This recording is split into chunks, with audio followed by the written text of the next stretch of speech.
Assalamualaikum warahmatullahi wabarakatuh. Bapak dan Ibu di masyarakat Tuyur, Masjid Raya Darussalam yang sama-sama dirahmati oleh Allah. Sebelum kita mengikuti rangkaian tausiah pada zuhur pada hari ini, kami sampaikan hasil selawatan pada hari Senin tanggal 2 Januari 2023 telah kami terima sebesar Rp1.028.000.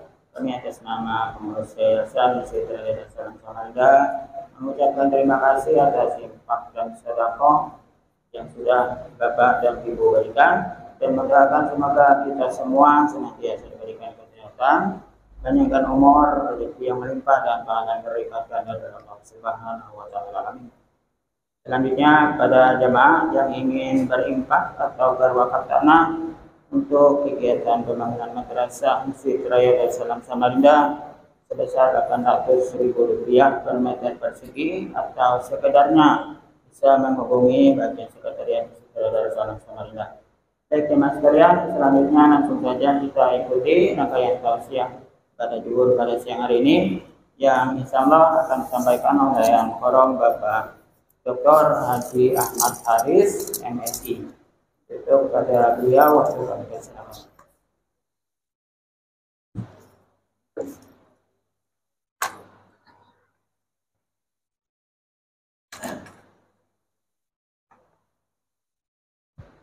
Assalamualaikum warahmatullahi wabarakatuh.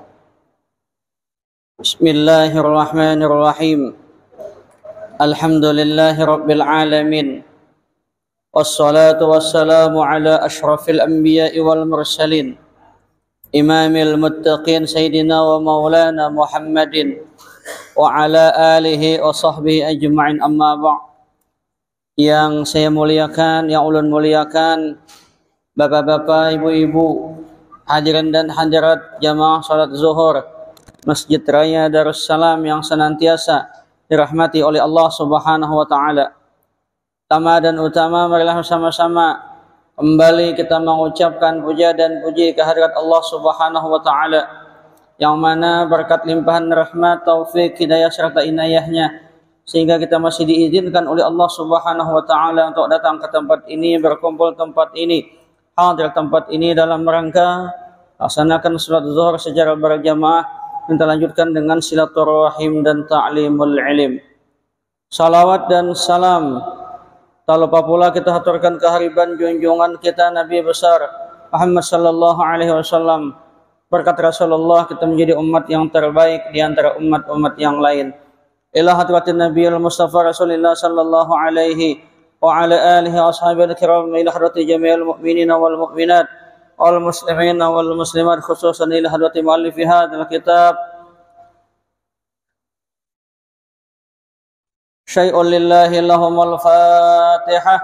A'udzu billahi minasy syaithanir rajim. Bismillahirrahmanirrahim. Alhamdulillahil alamin arrahmanir rahim maliki yaumiddin. Iyyaka na'budu wa iyyaka nasta'in ihdinas siratal mustaqim. Siratal ladzina an'amta 'alaihim ghairil maghdubi 'alaihim waladdallin. Amin. Qala al-muallif rahimahullahu ta'ala, nafa'ana bihi wa bi'ulumihi fid dharain, amin.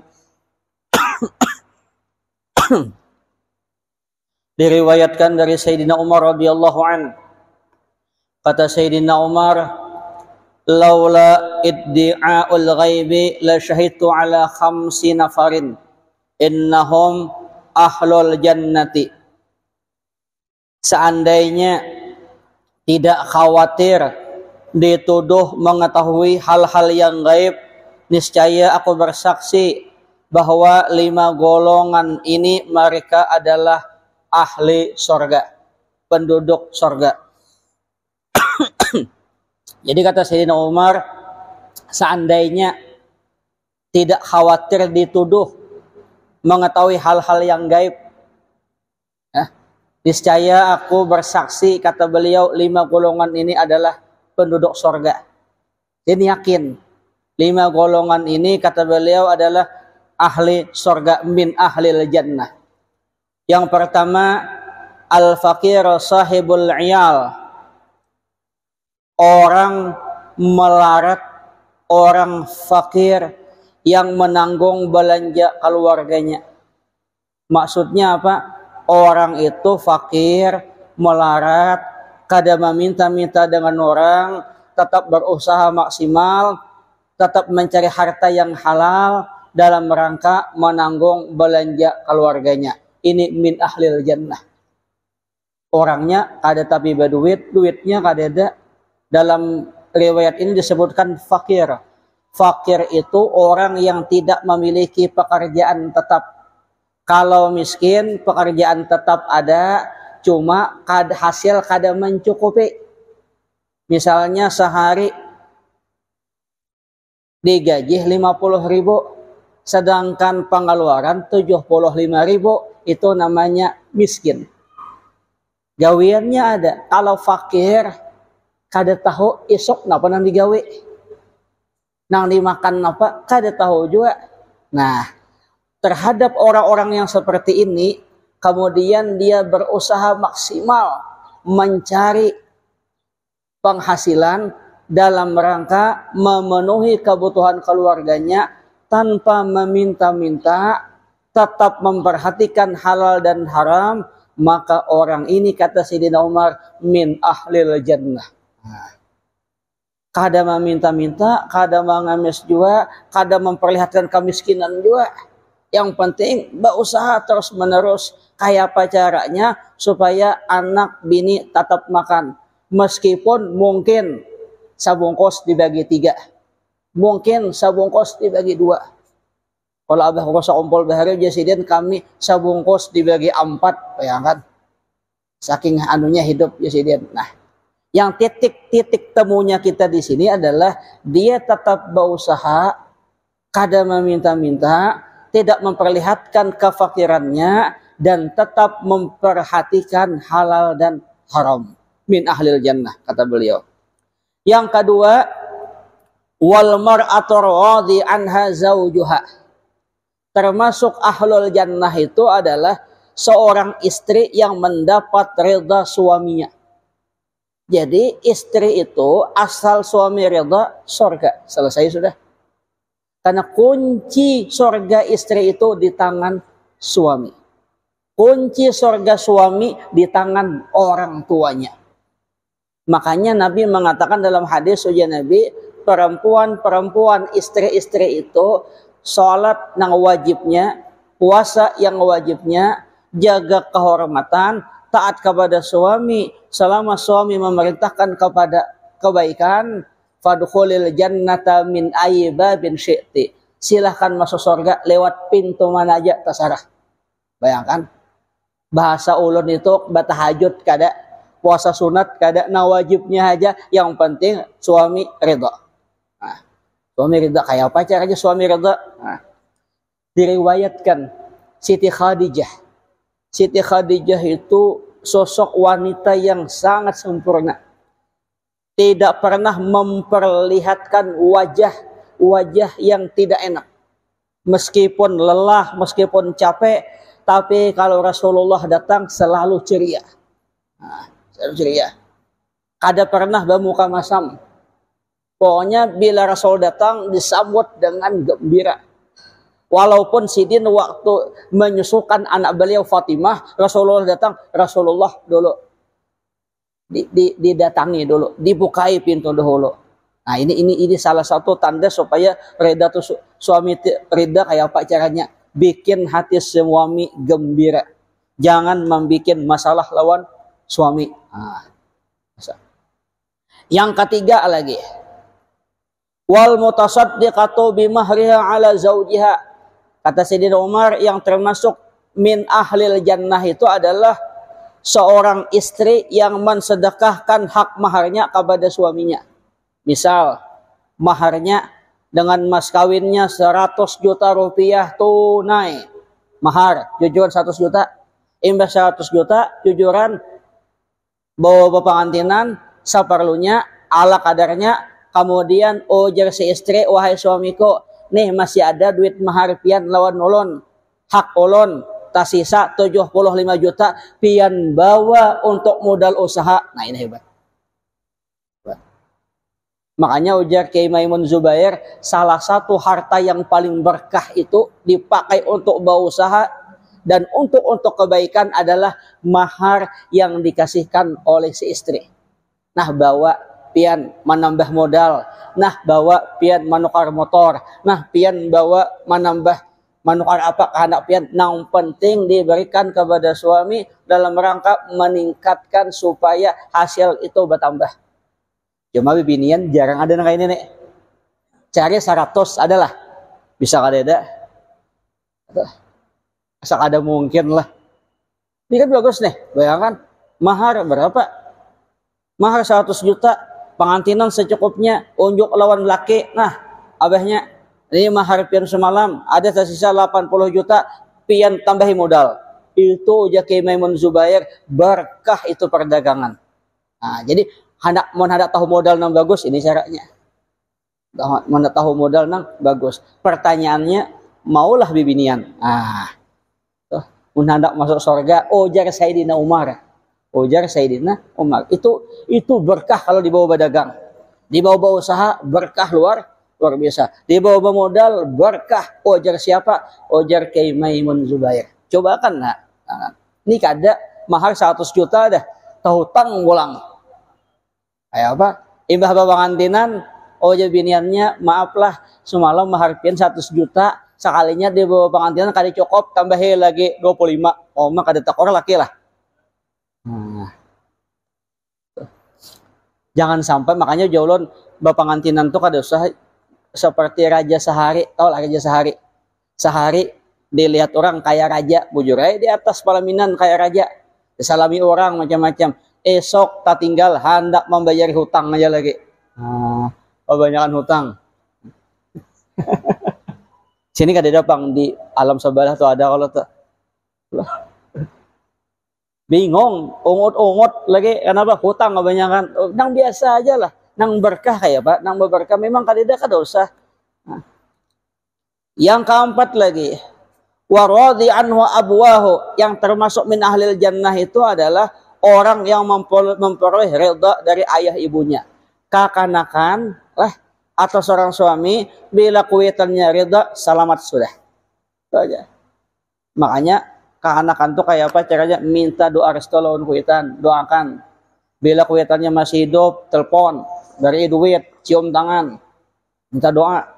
Bila sudah meninggal dunia, ziarah kuburnya, doakan setiap hari, Rabbighfirli wali walidayya, Rabbighfirli wali walidayya, warhamhuma kama rabbayani shaghira. Itu termasuk min ahlil jannah. Yang terakhir, yang termasuk min ahlil jannah kata Sayyidina Umar adalah wattaibu minadz dzambi, orang yang bertaubat dari dosa-dosanya. Nah, kita nih kada berdosa, sabuan berdosa. Ada, makanya banyak-banyak bertaubat. Coba. Oleh sebab itu uji ulun bahari, kayak apakah dosa kita nih? Biar bandit kayak apakah? Pertama, jangan tinggalkan tobat. Yang kedua, 5 waktu jangan ditinggal. Itu aja. Ya. Biar kelakuan kada tapi bagus, 5 waktu dijaga. Imbah sembahyang maksiat pulang. Karena sembahyang maksiat pulang. Tapi insya Allah lama kalau asal bisa menjaga 5 waktu ini, bertobat kepada Allah. Sebab bila orang sembahyang tuh pasti lihat. Habis sembahyang, astagfirullahaladzim. Pasti bertobat. Anak sembahyang, astagfirullahaladzim. Ya Allah, habis sembahyang, assalamualaikum warahmatullahi wabarakatuh, astagfirullah, astagfirullah. Bertobat kalau artinya apa? Jangan tinggalkan 5 waktu selesai. Nah, Nabi SAW bersabda, apa ujian Nabi? At-taibu minadz dzambi kaman la dzambalah. Orang yang bertaubat dari dosanya seperti orang yang tidak berdosa. Kullu bani Adam khatta'un wa khairul khatta'in at-tawwabun. Setiap anak cucu Adam itu banyak berbuat dosa. Dan sebaik-baik orang yang banyak dosa adalah orang yang bertaubat kepada Allah Subhanahu wa taala. Bayangkan. Bahkan dalam hadis yang lain Nabi mengatakan Allah afrahu bi taubatit taibi minadh dham'anil waridi wa minal aqimil walidi wa minadh dhalil wajidi faman taba ila Allah taubatan nasuha ansallahu hafidhihi wa jawarihu wa biqa'al ardi kullaha khataya wa dzunubah. Sungguh Allah itu lebih gembira daripada kegembiraan orang yang haus kemudian menemui air segar. Orang tuh haus, habis haus tatamu banyu, senang nggak ada? Senang. Orang mandul betianan, senang nggak ada? Senang. Orang yang sasat tatamu jalan, senang nggak ada? Senang. Allah lebih senang daripada itu ketika melihat hambanya bertobat. Kayak apa? Senang banyak lah. Nah kayak kita sakit parut, tatamu jam, tatamu WC, senang bujur. Kenapa? Coba kalau sakit parut, WC bertutup, sakit kepala itu bang. Nah jadi Allah lebih senang daripada itu ketika seorang hamba bertobat kepadanya. Barang siapa melakukan taubatan nasuha, maka Allah berkenan. Allah berkenan membikin para penjaganya, malaikat pencatat amal, anggota badannya dan patak-patak tanah yang dipakai berbuat dosa, semuanya lupa dari kesalahan-kesalahan dan dosa-dosa orang tersebut. Kita berbuat dosa, kemudian bertaubat kepada Allah Subhanahu wa taala, maka Allah akan membuat malaikat tadi pencatat kada catat lalai, kada lihat. Kemudian anggota badan kita nang kada ingat lagi nya, tempat-tempat nang pernah kita berbuat dosa terhapus. Istilahnya CCTV kada ada berguna. Nah, dengan catatan taubatan nasuha kepada Allah Subhanahu wa taala, maka hal-hal yang tadi pernah kita berbuat dosa seakan-akan dilupakan oleh Allah Subhanahu wa taala. Bekasnya di mana? Kada ada lagi. Nah, kayak orang pembunuhan tuh kan ada bekasnya kalau. Ini kada ada. Malaikat mencatat, di catatan malaikat, di malaikat kenapa dicatat kada ada nih? Kada ada. Padahal dulu fulan bin fulan berbuat dosa, dibuka oleh malaikat catatan kadeda. Ada kawai dah, pasnya sudah. Padahal pertanggungjawaban hari kiamat ada catatan dengan catatan taubatan nasuha. Nah, ini berkaitan dengan dosa kita kepada Allah Subhanahu wa taala. Kalau dosa lawan manusia, mau kada mau harus mendatangi orang tersebut. Oleh sebab itu, ijabah guru dalam hidup dan kehidupan jangan tapi bermasalah lawan manusia. Kalau lawan Allah, insya Allah selama kita tidak mensekutukan Allah, insya Allah diampuni oleh Allah Subhanahu wa taala. Mudah-mudahan ada manfaatnya, ada berkahnya. Salah khilaf mohon maaf. Allahul muwaffiq ila aqwamit thariq. Assalamualaikum warahmatullahi wabarakatuh. Al-Fatihah.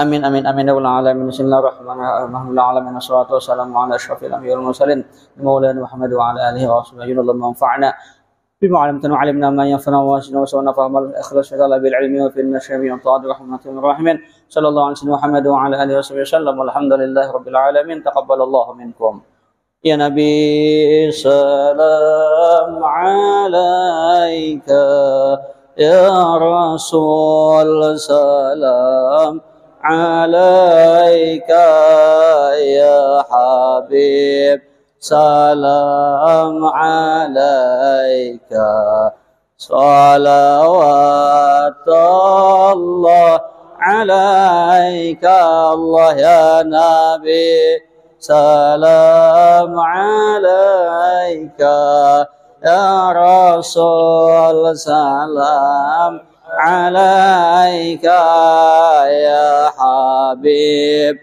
salam alaika salawatullah alaika sallallahu ala Muhammad sallallahu alaihi wasallam sallallahu ala